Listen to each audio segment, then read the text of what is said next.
우리가 창세기 84번째 시간으로 하나님의 타이밍이라는 제목으로 같이 말씀을 나누도록 하겠습니다.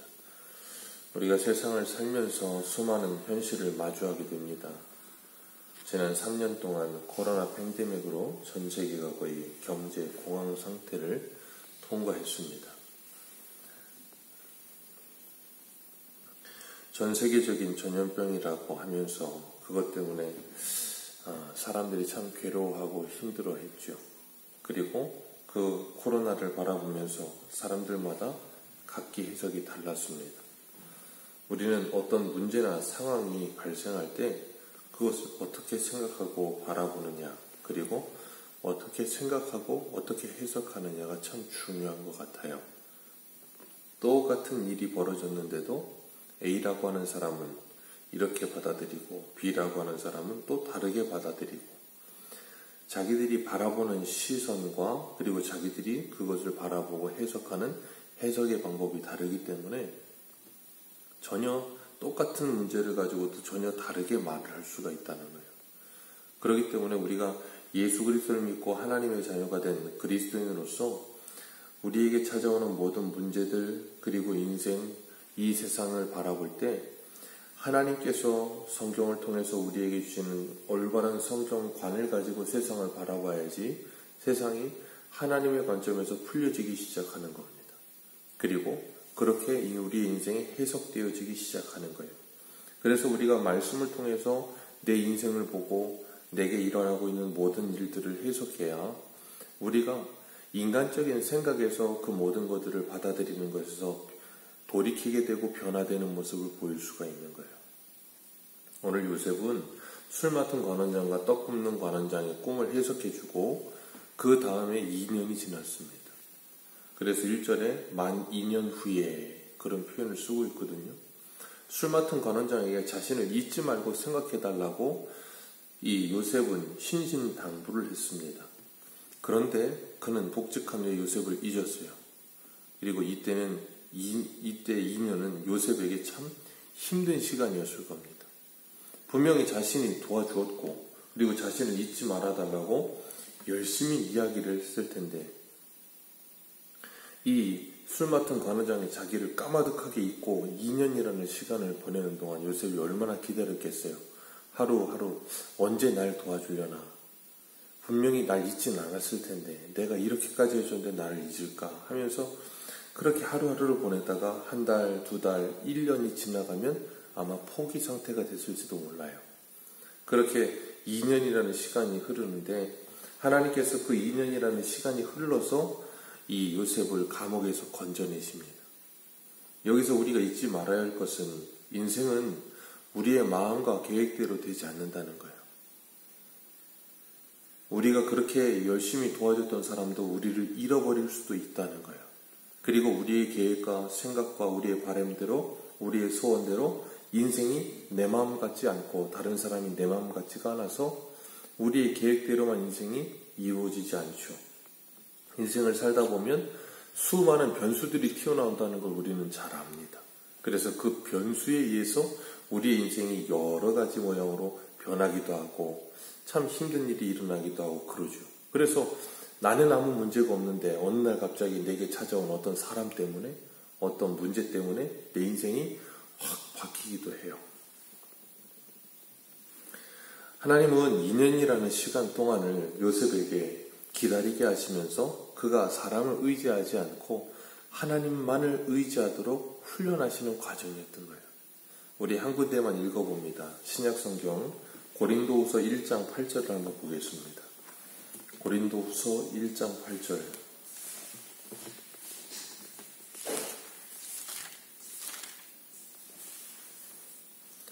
고린도후서 1장 8절입니다. 1장 8절에서 9절까지 2절 같이 읽겠습니다. 시작.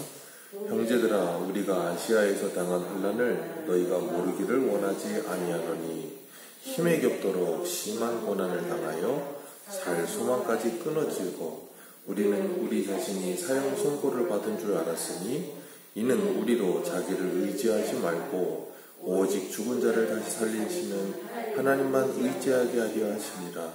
아멘.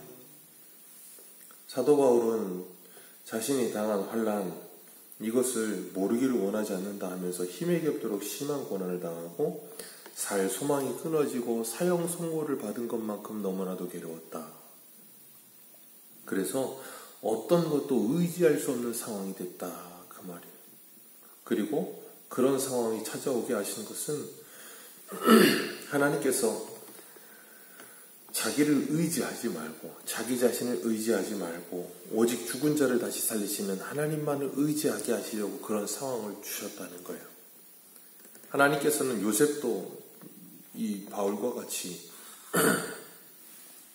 2년이라는 시간을 요셉에게 주시면서 이런 훈련을 시키신 거예요. 사람을 의지하지 말고 술 맡은 관원장을 의지하지 말고 하나님만을 의지하라고. 그래서 시편 105편에서는 하나님의 말씀이 하나님의 때에 그를 하나님의 말씀으로 그 말씀의 때가 하나님의 때가 닿을 때까지는 하나님께서 훈련하셨다라는 표현을 쓰는 거예요. 그리고 오직 하나님만을 바라볼 수밖에 없는 상황이 되었을 때 하나님께서는 이 요셉을 거기서 건져내시는 겁니다. 우리들도 요셉처럼 이런 상황과 현실을 맞닥뜨릴 때가 분명히 있을 겁니다. 내가 간절할 때, 긴박한 상황일 때, 어떤 어려움이 찾아올 때, 내가 잘못한 것 아니고 옆에서 어떤 사람 때문에 보디발의 아내 때문에 모함을 받아서 인생에 변수가 생겨서 내가 그런 거 아닌데 내가 이런 일을 당했을 때 얼마나 힘들겠어요? 그러다 보면 간절해진다고요. 하나님 나를 도와달라고, 여기에서 나를 도와달라고. 그런 기도 많이 합니다. 이번만 도와주시면 제가 앞으로는 잘하겠습니다. 제가 그런 기도하는 분들을 많이 봤거든요. 근데 그런 기도하시는 분들의 거의 10중 8구는 이번 일만 잘 돼도 똑같더라고요. 그 순간적으로 나에게 지금 발등에 떨어진 불을 끄기 위해서 간절해지죠. 그러면서 자꾸 내가 원하는 시간과 내가 원하는 방법과 내가 원하는 계획대로 하나님이 모든 일을 척척척척 해주셔야 된다라고 생각을 해요. 내 타이밍에 하나님이 맞춰주기를 원하세요.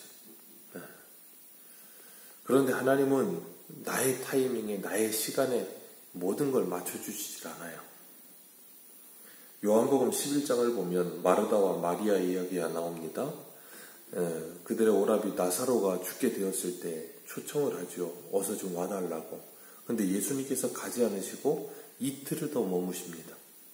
예수님이 사랑하는 사람이었다 그렇게 표현을 하세요. 얼마나 아끼셨는지 우리가 알 수 있어요. 그런데 나사로가 죽을 병에 걸려있다 그러는데 죽을 병 아니다 그러시고 이틀을 더 머무세요. 그리고 나사로가 죽기를 기다리셨어요. 그리고 난 다음에 예수님께서 제자들에게 나사로에게 가자 그러시거든요. 그리고 이런 말씀을 하세요. 내가 거기 있지 아니한 것을 너희를 위하여 기뻐하노니 이는 너희로 믿게 하려 함이라. 너희로 믿게 하려고 내가 여기 이틀을 더 머물렀다라고 말씀하세요. 예수님께서 누구신지 가르쳐 주시려고 나사로가 죽을 때까지 기다리셨다는 거예요. 그 사건을 통해서 제자들과 마리아와 마르다와 주변의 모든 사람들에게 예수님이 부활이요 생명이라는 걸 가르치시는 거예요. 예수님이 그 일을 가르치시기 위해서 찾아가셨는데 마리아와 마르다가 대번에 하는 말이 뭐였냐면 왜 이제 오시냐고. 예수님이 여기 계셨더라면 내 오라비가 죽지 않았을 텐데 왜 이제 오시느냐고 이야기를 합니다. 마리아와 마르다는 언제 오기를 원했어요? 자기 오라비가 죽기 전에. 아니 기도를 들어주시려면 그때 들어주셔야지 왜 이제 와서 뭐 하시려고 오셨습니까? 그게 하나님과 우리와의 이 간격이에요. 좁혀지지 않는 간격. 그래서 우리는 때로 요셉의 2년의 시간과 같은 시간을 통과해야 할 때 참 답답하죠. 왜 하나님은 내 시간과 내 타이밍에 내 계획대로 안 하실까? 그것 때문에 조급증이 나고 화가 나기도 하죠. 그게 내 자녀의 모습일 때, 내 자녀가 내 마음대로 되지 않을 때 조급증이 나고 화가 나고, 내 남편과 내 아내가 내 마음대로 되지 않을 때 조급증이 나고 화가 나고, 아니면 교회의 성도가 아니면 다른 무슨 일이 내 계획대로 돼야 될 것 같고 내 생각대로 이렇게 돼야 되는데 그렇게 안 될 때 막 조급증이 나고 화가 나요. 예, 그게 우리들이거든요. 그런데 하나님은 그런 일들을 통해서 나라고 하는 나를 먼저 훈련시키고 계신다는 걸 우리는 잊지 말아야 돼요. 요셉을 하나님만을 바라보게 하시려고. 그래서 예레미야는 예레미야 애가 3장 26절에 이런 말을 해요. 사람이 여호와의 구원을 바라고 잠잠히 기다림이 좋도다. 사람이 젊었을 때에 멍에를 매는 것이 좋으니 혼자 앉아서 잠잠할 것은 주께서 그것을 그에게 메우셨습니다. 하나님께서 그걸 메우셨다는 거예요. 그리고 하나님께서 요셉에게 만 2년이라는 시간을 허락하신 거예요. 잊지 마십시오. 이건 하나님이 요셉에게 허락하신 시간이에요. 하나님을 바라보라고 허락하신 시간. 그리고 하나님의 기가 막힌 타이밍에 바로가 꿈을 꿔요. 하나님이 꾸게 하신 거죠.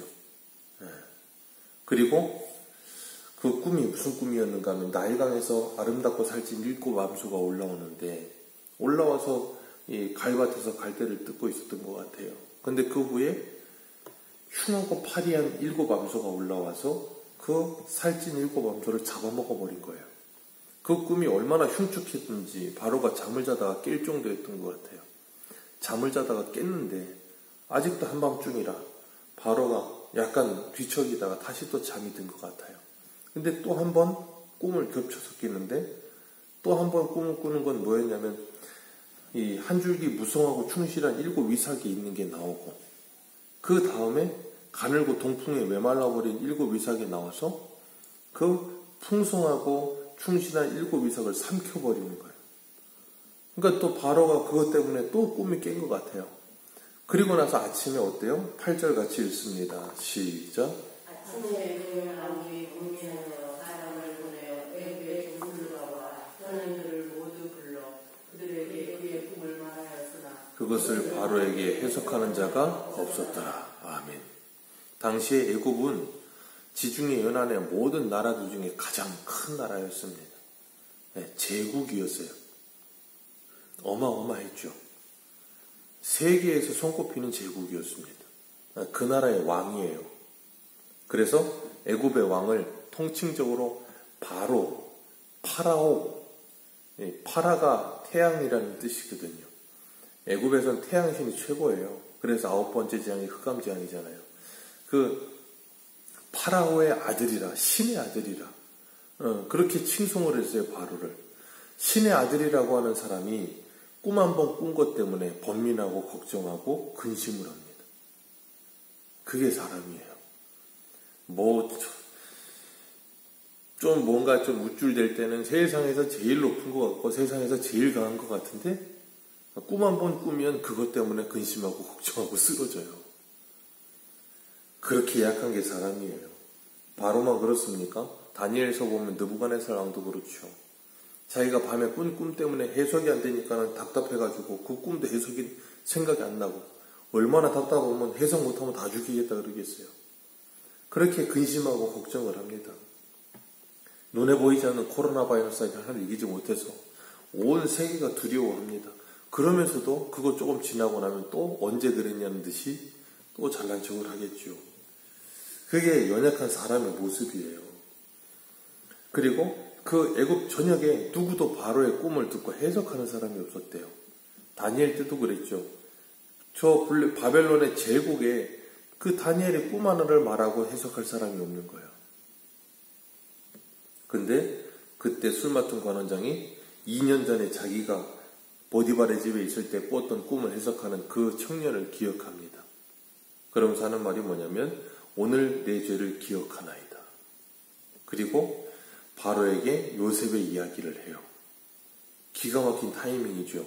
만약에 이 술 맡은 관원장이 2년 동안 요셉을 잃어버리지 않았었다면 그래서 2년 안에 바로가 이런 꿈을 꾸기 전에 요셉을 기억해서 바로에게 말을 했고 바로가 요셉을 풀어주라고 말을 해서 요셉이 거기서 풀려났었더라면 요셉이 바로를 만나겠습니까? 못 만나요. 그런데 하나님께서 2년이라는 시간 동안을 요셉을 그 보디발의 집에서 묵혀있게 하시고 거기서 그가 하나님만을 바라보게끔 만드시는 그 타이밍에 바로가 꿈을 꾸게 해서 그 제국의 왕이 요셉을 직접 초청하여 대면할 수 있는 기회를 맞게 하신 거예요, 하나님께서. 그러니까 이 기가 막힌 하나님의 타이밍이 언제 요셉이 바로왕을 만나겠어요? 못 만납니다. 만날 수가 없어요, 일반인이. 근데 하나님께서 이런 기가 막힌 타이밍에 이런 일들을 통해서 이 모든 일이 되어져 가게 하시면서 아브라함을 통해서 언약하셨던 그 언약이 차츰차츰 이루어지는 모습들을 하나님께서 보게 하시는 거예요. 그러니까 요셉은 계획이 없어도 하나님은 이미 다 계획이 계신 거예요. 이미 모든 시나리오가 다 짜져 있는데 그걸 모르는 사람은, 하나님께서 그런 시나리오를 짰다는 걸 전혀 계획을 못하고 생각 못하는 사람은 한 치 앞만 보면서 왜 되지 않느냐고 불평하고 원망하는 거예요. 그러니까 우리는 그 하나님의 계획을 알 수 없기 때문에 답답하고, 하나님은 우리에게 그걸 다 말씀하지 않았기 때문에 답답해요. 그래서 우리는 자꾸 뭐 하고 싶어요? 하나님의 계획을 다 알고 싶어요. 미래를 알고 싶어 한다, 그 말이에요. 미래를 알고 싶고, 그래서 미래가 어떻게 됐는지 다 알고 나면 인생이 편할 것 같은데 그러질 않는다는 거예요. 왜요? 그럼 인생이 무슨 재미겠어요? 변수가 어떤 건지를 모르니까 재밌는 건데. 하나님께서 그런 걸 통해서 하나님만을 의지하라고 우리들에게 인생을 허락하신 건데 우리는 자꾸 그걸 답답해하는 거예요. 사람과 사람 사이에도 그렇거든요. 자기가 뭔가를 모른다고 싶으면 답답한 거, 조급증이 나는 거예요. 자꾸 물어요. 어떻게 되는 거냐고. 말해달라고. 말해도 잘 모를 때도 있거든요. 그러니까 말을 안 해요. 그러면 왜 그러냐고 해서 막 힘들어요. 그게 하나님하고 우리와의 관계에서도 그렇다니까요. 근데 하나님은 하나님의 때에 하나님의 계획을 이루시기 위해서 우리에게 기다리게 하실 때가 있다는 걸 기억하시기를 축복합니다. 기다리게 하시면서 하나님의 때에 하나님께서 그 모든 것이 이루어지게 하심을 통해서 하나님이 이루시려고 이렇게 하셨구나. 그걸 깨닫게 하시는 거예요. 우리의 기도도 마찬가지예요. 우리의 타이밍에, 우리의 생각에, 우리의 응답이 오는 게 아니라 하나님의 타이밍에, 하나님의 때에 하나님이 응답하시는 거예요. 왜요? 그게 가장 좋은 때거든요. 오늘도 이 하루를 시작하면서 하나님께서 우리를 위해 계획하신 일들, 준비하신 일들, 그게 무엇인지 알지 못하지만 분명히 하나님은 오늘도 나와 함께 하시며 그 모든 일을 우리에게 허락하실 것이다.